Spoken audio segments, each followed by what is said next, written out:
Well, I'd like to welcome you all to this very special event. A welcome to the alumni, of course, but also to the faculty, students, staff, and friends. Alumni Day is the premier event for alumni of our school, and we've been building these programmatic efforts now over the last 2 years.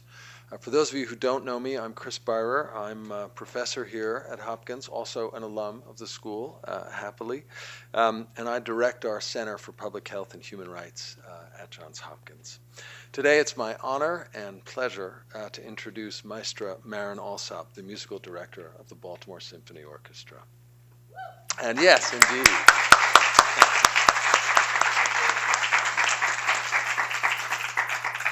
And I'm sure you're all as thrilled as I am to have her with us today and look forward to hearing her comments.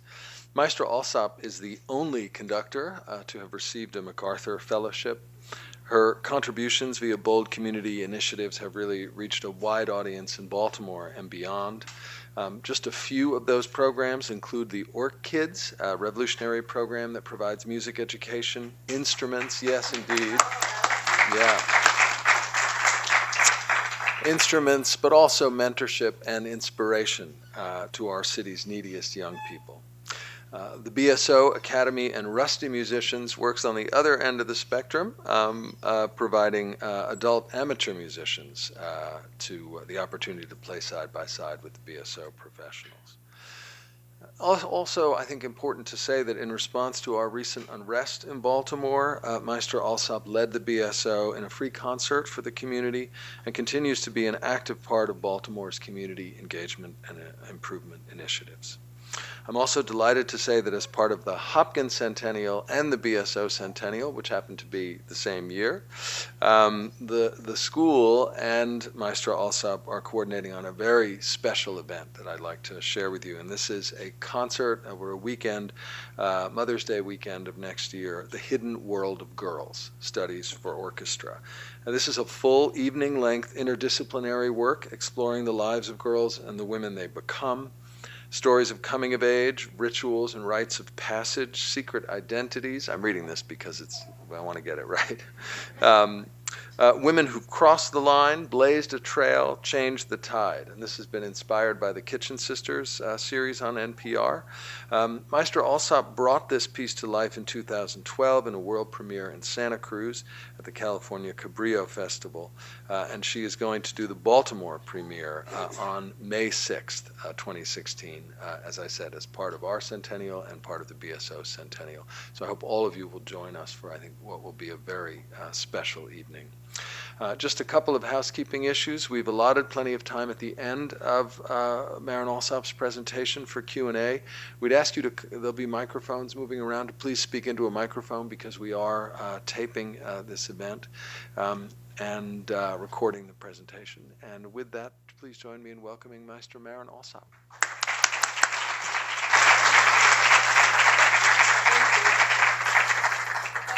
Good afternoon, everyone.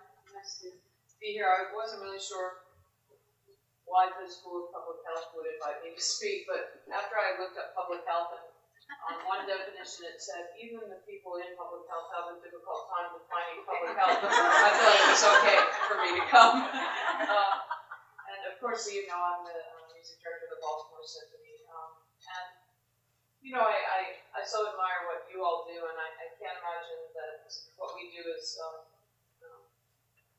even comparable in any way. But when I think about music as a vehicle for people to cope with many of life's problems or many difficult moments, you know, you think back even you know, at these horrible camps during the Holocaust, people made music. They found ways to do that. Or you think about, you know, the early days of slavery in the United States, and through spirituals, people were able to keep their voices and protest. So music becomes a vehicle in many ways, and I do see that here in Baltimore, in some ways, music has become a haven for a lot of my orchids. And maybe I'll tell you a little bit about how I came to Baltimore and you know, really how I ended up in this role.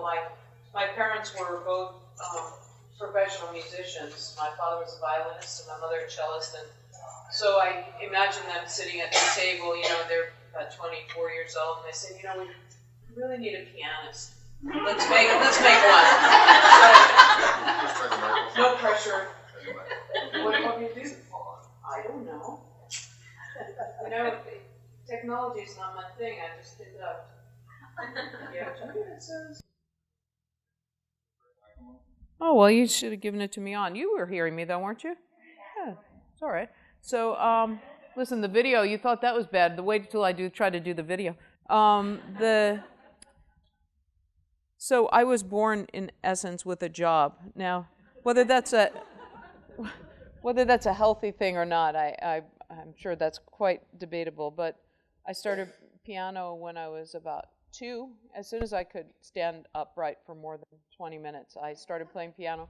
And then I retired from piano when I was 6. I had accomplished all of my goals. I probably had accomplished them by the time I was 3, but my mother wouldn't let me stop. And essentially, I grew up, we lived in a basement apartment on 107th in Amsterdam. And, I thought the world was really feet because we had one window and everybody walked past the window. So I knew everybody by their shoes. And my parents said, I was 6 now, and my parents said, well, how about going to summer camp? Would you like to go to summer camp? And even when you don't know too much about anything, there's like an archetypal image of summer camp, isn't there? Sailing and horseback riding and all those kinds of things. So right before I left, my parents had to go on tour, so I was almost 7 anyway. I was pretty cool. I was going to take the train by myself too. These are the old days. I don't know how I even survived, really. I won't let my son out of my sight. It's so amazing. My parents were like, okay, see ya. Maybe that's healthier too. It's interesting, huh? I was going to sleepaway camp for 8 weeks, by the way. So my mom said, we forgot to tell you something. You might have to play the violin at this camp.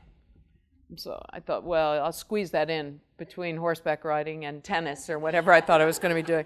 So anyway, it was, I found out later, I got off the train, and my violin teacher, my about-to-be violin teacher met me there, and she said, okay, so here's what happens. You get up at 7, and then you practice from 8 until 1. And luckily, I was young enough, I didn't really have an advanced concept of time, because I think that would have been the end of my music career. But what I have to say is that, surprisingly, I really liked it. I loved playing the violin. I mean, I wasn't, I couldn't barely play. I didn't even know anything. I watched my father, of course, so I kind of knew a little bit. But I think I loved the camaraderie of the camp. I mean, it wasn't a real camp at all. I mean, they never let me go swimming, and they never let you do anything with your hands. The big thing was ping pong. I am such a good ping pong player, you can't imagine. But no volleyball, nothing you can't do it. Anyway, but I fell in love with it. And the best part about it was that when I came back to New York afterward, I started playing in an orchestra. I got into Juilliard. I must have been fairly talented because in 8 weeks I got into Juilliard prep. And then the best part was I got to play in the orchestra. And that's what I really fell in love with. I think I'm an only child, and I think part of it, this idea of a big group, a big family, and making all this noise together, was very appealing to me. And the guy playing timpani was really cute, and I was way in the back with him, because I was so bad. And so I loved the orchestra, and I thought, okay, I was 7. I thought, this is good. I can do this. I'm set for life. And then the director of the orchestra called my parents in and said, we're having a lot of complaints about someone in the back of the second violins moving around and trying to lead the whole orchestra. So I thought, oh dear, now I can't do this because, classical musicians, my parents were very fun. They really were. They had a good time, but the rest of the classical musicians seemed really stuck up. And they didn't have much fun, It was very serious, and you go to a concert and they yell at you for coughing, and you had to wear the right. I didn't like that whole scene, and this didn't bode well for me, but my dad took me to a concert to see Leonard Bernstein conduct.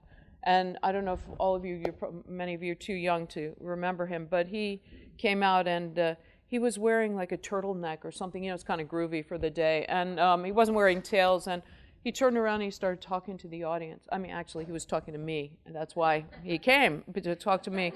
And I thought, oh, look, this guy is jumping around. He was sweating. I thought he was spitting a little bit. He was like, I thought, nobody's yelling at him. I'm going to be the conductor because I could do that and I could have a good time. So that's when I decided I would be a conductor. And I'm sure it's more than that, especially when you're that young and you're drawn to something. I think it's more like what I imagine when people say they had a religious calling, which I can never relate to. But I think that's what it felt like to me, that I just had to be a conductor. And I never changed my mind, not for a single day in my whole life. And my parents were unbelievably supportive of it, while everyone else said, oh, girls can't do that and all these idiotic things. But my mother was, that's ridiculous, of course girls can do anything they want to do. She always said that. And she played the cello. She played the big instrument. My father played that little violin, but he had to carry the cello. I thought the arrangement was very good. I always liked it. But it's a long pathway to becoming a conductor, especially. It's interesting to me because, of course, it's in the days before the internet, and I managed to get into a couple of programs. First name is not non-gender specific. And I think they thought, because I would show up and they'd all be, oh. So I realized, oh, they didn't know I was a girl. Oh, this is cool. And a couple times I had to room with these guys. And, we had a great time. It was really fun. But, you realize that, it was shocking to me, though, and it's still shocking to me today. I'm often the first woman to get, first woman to do this, first woman to do that. And, to me, it seems absurd. Still today, I recently conducted at La Scala in Italy, big opera house, big deal. So, again, I was the first woman in I don't know how many, 300 years, I don't know how long they've been in existence, to conduct at La Scala. And so they had a big press conference. It's like, and it's such a poor reason to be recognized to me, because I had absolutely nothing to do with it. But I guess you learn to take it where you can get it, and so the attention. And so we had this big press conference, all these Italian journalists, and the first question from a woman journalist, do you cook? I kid you not. So, I just started laughing. I just couldn't believe it. I said, oh, you really can't be serious, can you? And I think humor is a good, I think that's my only hope, at survival. So I just started laughing, and I said, you can't ask me these questions. I'm a horrible cook. I'm sorry, and I apologize at home every day after I cook something. And, so that we went on, and they asked, some reasonable questions. I don't remember what it was. And then one of them said, oh, well, our music director, Maestro Muti, Riccardo Muti, was there. We asked him what he thought about a woman conducting at La Scala. And he said he thought it was okay, but no woman could ever conduct Otello. This is an opera. I don't know, Otello. For some reason, he felt a woman could never conduct that opera. And I said, well, he must have been, taken off guard. What a I really wanted to say, what does anything have to do with anything? Anyway, so we go on, we keep talking, and then at the end, they said, well, it was such a beautiful setup, is there anything that you would like to do that you haven't done? I really don't need to finish the story for you, do I? But, so of course, and we wrapped up the press. I said, well, really, there's only one thing, and I'm looking forward to conducting Otello with Maestro Muti in the first box. So I think, even to this day, a couple years ago, I became the first woman to conduct this big event for the BBC, the last night of the proms. And they asked some, younger maestros, what do you think about women conducting? And they said the most prejudicial, absurd things. Well, it's very it's very distracting because you're not thinking about the music. I mean, really derogatory things. And it's so shocking to me that we can allow this kind of overt prejudice for women to continue today when we really don't allow it for so many segments of our population. So I just want to say it out loud because you're in public health and we have to really band together to do something about this because it's acceptable to say these things and to believe them. I mean, you can say whatever you want, but believing it is even worse. Anyway, I don't know how I got down this path because I saw a lot of people, I think, that were women out here. So no, I guess I'm a great believer in, I should mention that my hero, Leonard Bernstein, eventually became my teacher when I became a student at Tanglewood. And I learned not only about music from him, but also about being a leader and a public figure, because he was someone who spoke out for what he believed in. Even if I didn't agree with him, I admired his willingness to stand up and be counted, because I find, at least in my profession, maybe it's the same everywhere, that people are afraid to stand up because you're very alone and you become a target and all those things. But I guess, that's how I've always been, so it doesn't bother me too much, just a little bit. And there are great moments in history where Leonard Bernstein was there. When you think of when the Berlin Wall came down, he gathered an orchestra of musicians from around the world and played Beethoven 9, together. In Israel, he brought Palestinian kids, he brought Israeli kids together to perform together. When the Solidarity movement was going on in Poland, he was there. Wherever there was strife in the world, he tried to go, and I don't think he was naive enough to think that music would heal these issues, but I think because music doesn't have an opinion, I think it can be very powerful, and it's a language that everyone can relate to. And one thing he always said was that, I'm not sure what the first word ever spoken was, but I'm pretty sure it was sung. And I think that's probably true because when you see babies and you hear them, they're sort of intoning. And even people that say they're tone deaf, some people say, I can't carry melody, music's not my thing. It's really not true. We're all born hot-wired for music, and you have a visceral response to music as a human being, and that's just factual. You might have a taste for a certain style of music, but we all have this capacity, and music really, really does affect us on some very fundamental level. For me, playing an instrument was an incredible, I didn't have much choice, but it also gave me skills that I could apply to other areas of my life. And force my son now to practice. I started he was on Instagram, suddenly these kids, they're on all these things, and I'm like, oh my God, I gotta figure this out. So I started an account called Did You Practice? And he said, oh, I didn't even say, he said, oh, Mama, I got your Instagram. He knew as soon as he read that. But you have to, as a musician, you have to start to learn that, you immediately learn that nothing comes quickly, that it really requires application. And so you have to do something repeatedly, and you have to do it over and over in order to progress. I think sometimes kids are waiting for this immediate gratification. I sometimes worry about, the video experience and everything so right here. With an instrument, it just doesn't work that way. You have to put the time in. You have to budget your time. You have to motivate yourself to practice. This is a very, very hard lesson, especially when you're young. You have to learn how to work together. You have to learn how to listen. You have to learn how to be respectful. All of these skills that end up, really serving a kid so well later in life in every discipline. I was not a particularly gifted student when I started school, but of course, by the end of school, I was a great student. And I think it's all thanks to playing an instrument, because all of those principles applied.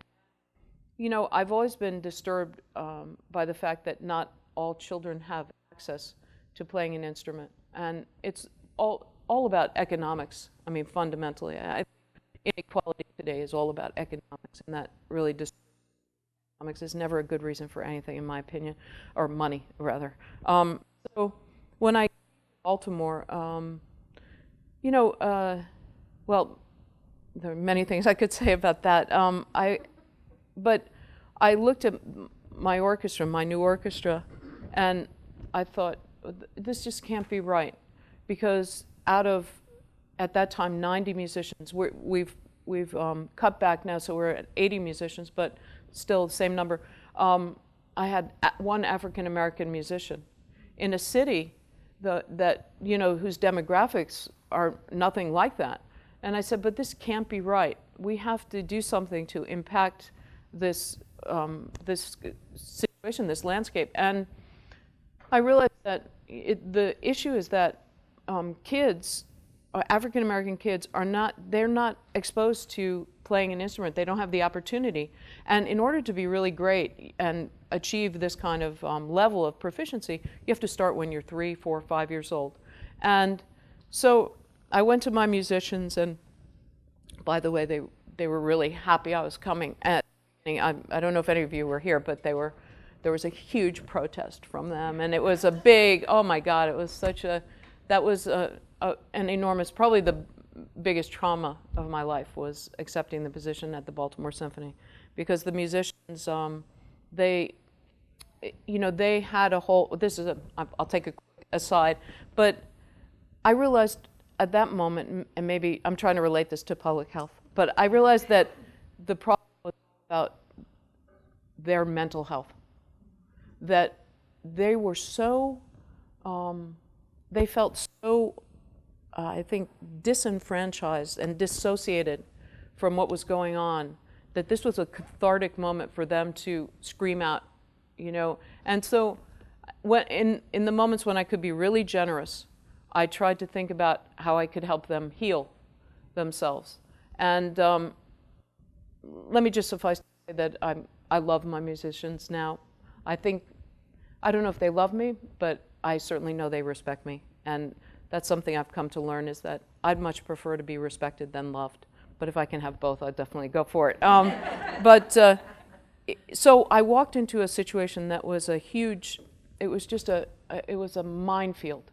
But it was very liberating in a way, because when you go to a new situation, you're always busy. At least I am, I think, and I don't know if it's particularly for women, but we're trying to make everything nice and be friendly and all. But I didn't have to really waste any time, because nobody liked me. So it was really very liberating. I could just go in and say, okay, chop chop. And I decided that the way to start the healing was to bring them success. And that was my goal. And try to connect them back to the reason why they became musicians. Because they weren't in touch with that. And I remembered back to being a kid and feeling that that was the only thing I wanted to do ever.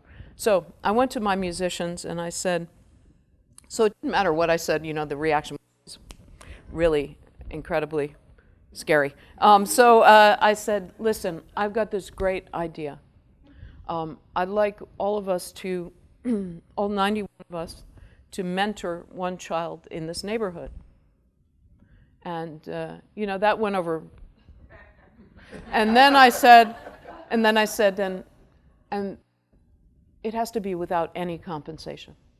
And so that was pretty much the end. I was dead in the water. But what precipitated after, what my statement precipitated was an actual dialogue about why it was a bad idea, which I didn't mind. Well, where will we park? It went from that, it went from that to very important, serious things, like we're not actually trained to teach little ones. We're at a certain level, or we don't know anything about mentoring. We've never, and I think this discussion was incredibly healthy, and it went on for a year. I let the discussion play out, and every concern I tried to address. I tried to say, okay, the time of day, the this, the that. We talked to every after-school program. We talked to the mayor's office. We talked to the state. We talked to this. We talked to one musician I'll never forget. He brought his next-door neighbor, who was the sheriff, in to talk to me. And the sheriff thought it was a good idea, but it had to be between 3 and 6 because that's when all the kids he knew were getting in trouble. So, you know, it was very helpful, all of these things. Anyway, after a year, I went back to the musician. I was seeing them anyway, but I said, listen, I want to talk to you about an idea I have. And, you know, they were a little more by a year. They were kind of like, oh, well, maybe we'll listen. And so I said, listen, I really have great news. So I want to make a presentation about this program that we're going to start. And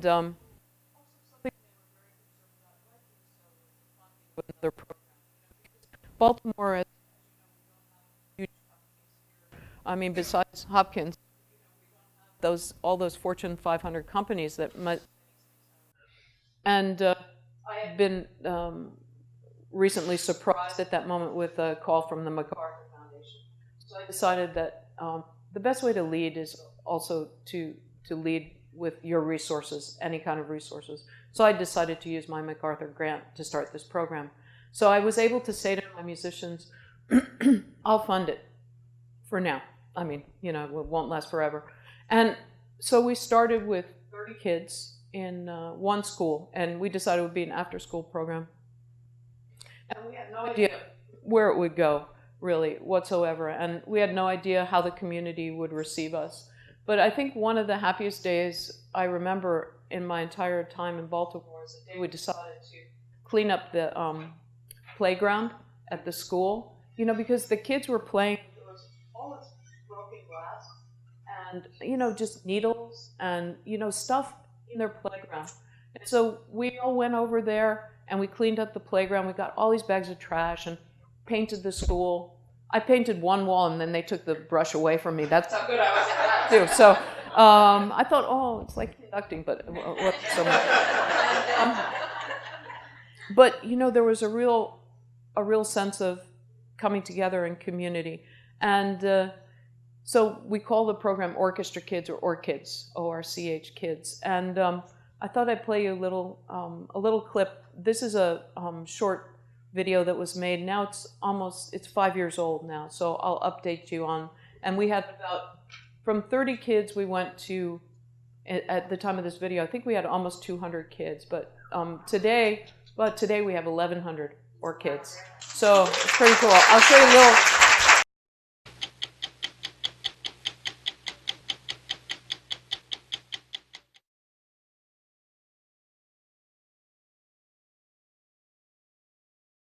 Hardly any place needs that change more than West Baltimore, where poverty, drugs, and shootings are endemic, where since last fall, young children carrying musical instruments to school has been a common sight. Saxophone? All right. About 150 pre-K to third graders at Lockerman Bundy Elementary School belong to a new privately funded music program started by Marin Alsop, the conductor of the Baltimore Symphony Orchestra. Called Orchestra Kids, or ORCIDS for short, it's another example of the system taking root in America. It's all about exposure at a very, very young age. There's so many skill sets that you need. Coordination, you have to develop your ear, you have to develop your brain. And just like learning a foreign language, the younger you start, the more fluent you become. And that's what you're trying to do with ORCIDS. You know, it's sort of a work in progress. Work really kicked off last October when a truck pulled up at the school carrying $50,000 worth of musical instruments. Enough for an orchestra, and enough to make these kids think it was Christmas. I got a big one. You got a big one. What's the... Parents are parents. When you offer someone's child an opportunity to better themselves, I mean, People jump at it, huh? They jump at it. So you want to show your dad what you can do? Let's come on in here. We saw an example of that when Alsop and Dan Trahey, who runs ORCIDS, ran into tuba player Miguel Ware. He's 5. All right. All we need from you guys is a commitment that he'll be here. Parents have to sign a contract promising that kids like Miguel will be there, get good grades, and take care of their instruments. When the regular school day ends at 3:15, the kids start making music. Start making music. If they stick with the program, they'll be doing it all the way from kindergarten to the 5th grade.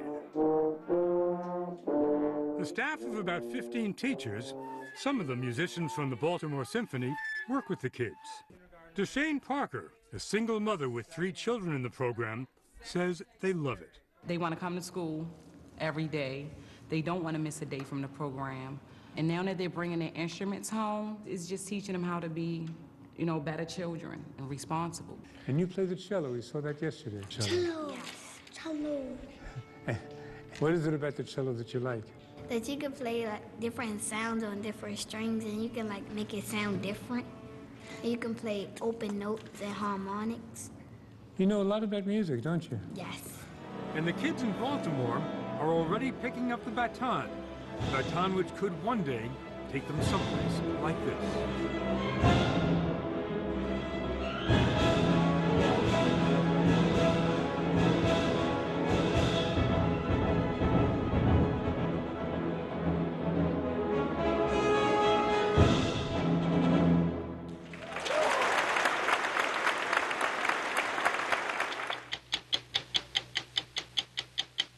So this is from 2010, and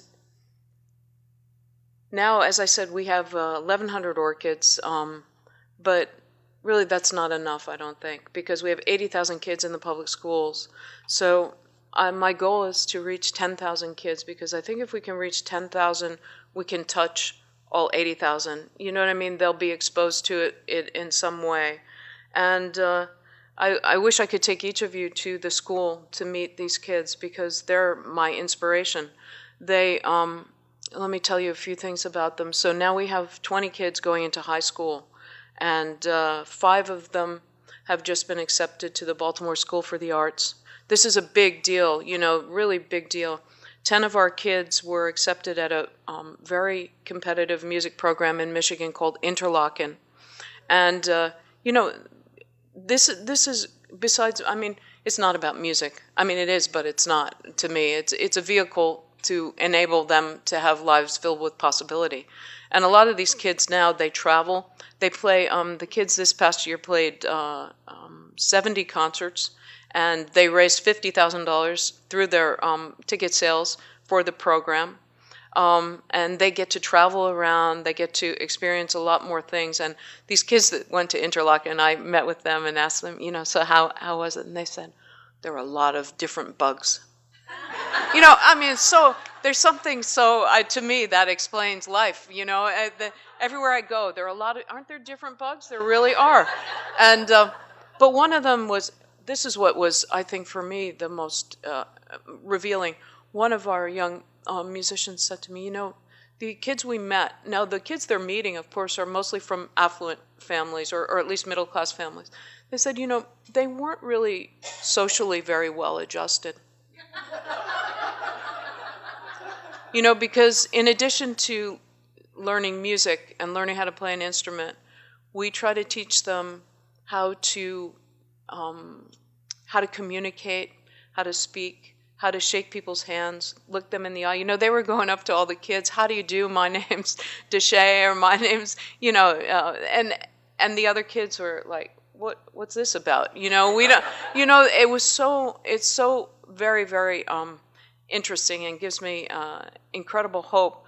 I also realize that when I'm talking to some of the kids, we do these, what we call board meetings with the kids, and we'll take 5 or 10 kids and we put a question on the table, a difficult question. And when I was there, I asked them, do you think that orchids has been transformational in your life? And one of the girls was talking to me about how she used to fight every day after school, that fighting was her way of expressing herself.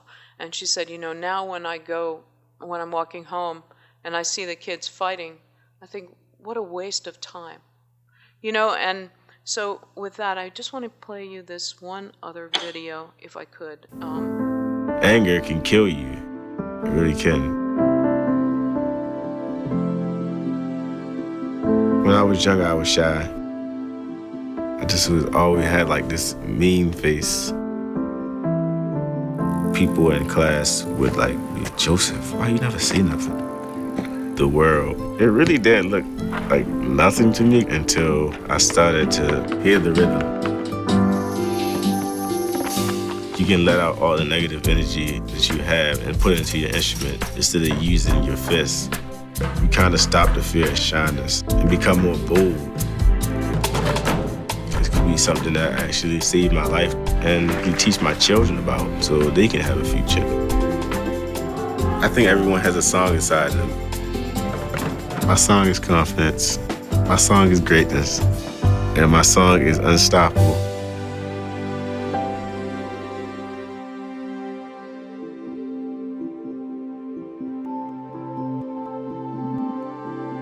If I say it every time, isn't he a beautiful kid? Oh, I'm sorry, yeah. Thank you. I escaped.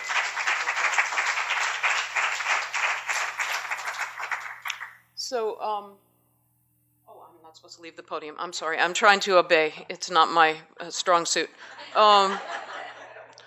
But yeah, maybe I just leave a few minutes for questions and to talk about this is probably I mean, I'm very, very, very proud of my musicians in the Baltimore Symphony. I think the thing about living in Baltimore is that we have a heart like other cities don't have. Maybe it's because we're small enough. I don't know what it is. Maybe because we have problems that other cities don't have. But I feel like Baltimore is a place where people really do care, and we can impact what's happening in Baltimore. You know, people often ask me, the New York Philharmonic's looking for a music director. Oh, are you going to go to the New York Philharmonic? And I think, why would I leave Baltimore?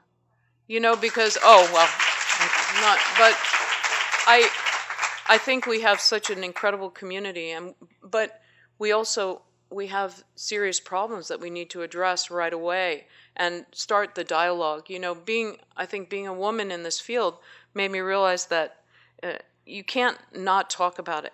Every journalist asks me the same question, and listen to this question. So what does it feel like to be a woman conductor? So, I hope you realize the absurdity of this question. But, you know, I realized I tried to blow it off, but I realized that it gave me an opportunity to talk about an issue that I think we don't talk about enough, which is women's rights. We really have to speak about this and speak about it openly.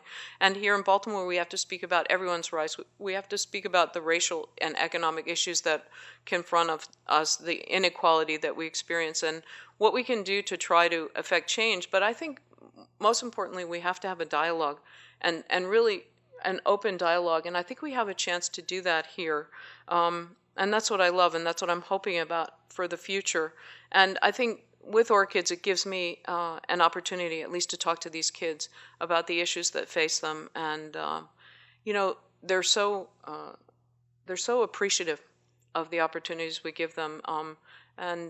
Anyway, I don't want to start crying.